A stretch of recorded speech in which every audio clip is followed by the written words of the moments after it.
Ujambo mpenzi mtazamaji wa Issa News, mahala popote ulipo, karibu ili niweze kukupasha yale ambayo yamejiri humo nchini. Kumeweza kushuhudiwa mvutano mkali kati ya vyama vya wafanyakazi KOTU humu nchini na serikali ya Rais William Ruto. Ikumbuke kuwa wiki iliyopita katibu mkuu wa vyama vya wafanyakazi Francis Atwoli humu nchini aliweza kujitokeza na kupinga pendekezo ambalo liliweza kupitishwa na bunge la kitaifa kwa Rais William Ruto ili kutia sahihi. Unaenda kinyume na lengo la utumizi wa fedha hizo ambazo wafanyakazi humu nchini wanajua zinafaa kujenga nyumba za bei nafuu. Atwoli akaongeza na kusema kuwa kutumiwa kwa fedha hizo katika miradi mingine ambayo anasema serikali inapanga kuzitumia katika ujenzi wa mahospitali, vituo vya wanapolisi, masoko na hata mashule ni kinyume, na iwapo pendekezo hilo litapitishwa ili fedha hizo kutumika, huenda kukawa na mianya ya fedha hizo kutumika vibaya.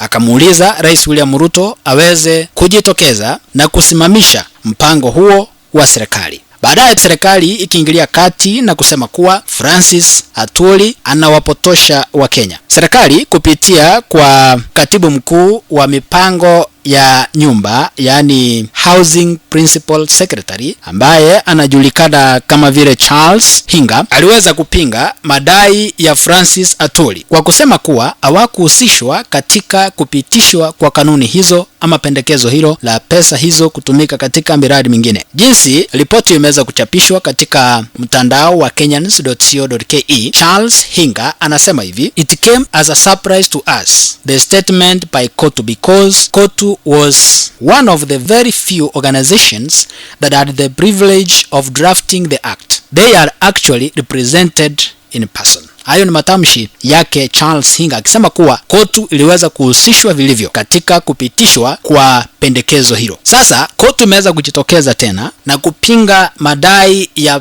PS Charles Hinga, ambapo sasa imeweza kutoa demand ama kuagiza kwamba Charles Hinga aweze kutoa ripoti ambayo inaonyesha kuwa KOTU iliweza kuhusishwa na ilikaa katika meza ili kujadili fedha hizo za ujenzi wa nyumba za bei nafuu kuweza kutumika katika miradi mingine. KOTU inasema hivi: PS Hinga aweze kutoa written resolutions, minutes and official correspondence from KOTU's executive board endorsing the drafting or content of the current regulations. Yani aweza kutoa maazimio na mawasiliano rasmi kutoka kwa KOTU executive board ambayo ilipendekeza kupitishwa kwa kanuni hizo, kuonyesha kuwa kweli KOTU iliweza kuchangia na ikatoa maoni yao na wakakubaliana kuwa fedha hizo za wafanyakazi ziweze kutumika katika miradi mingine na sio tu lengo la fedha hizo ambalo lilikuwa ni ujenzi wa nyumba za bei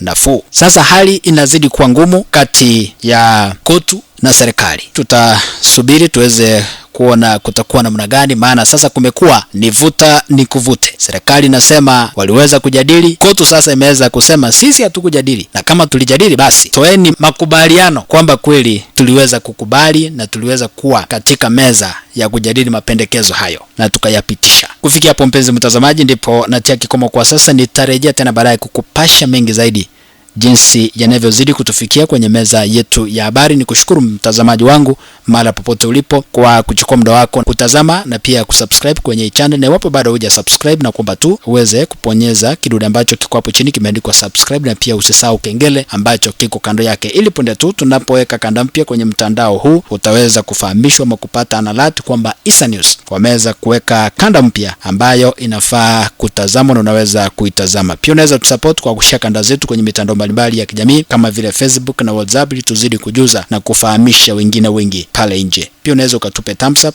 ama a like. Asante na bye bye. Asante.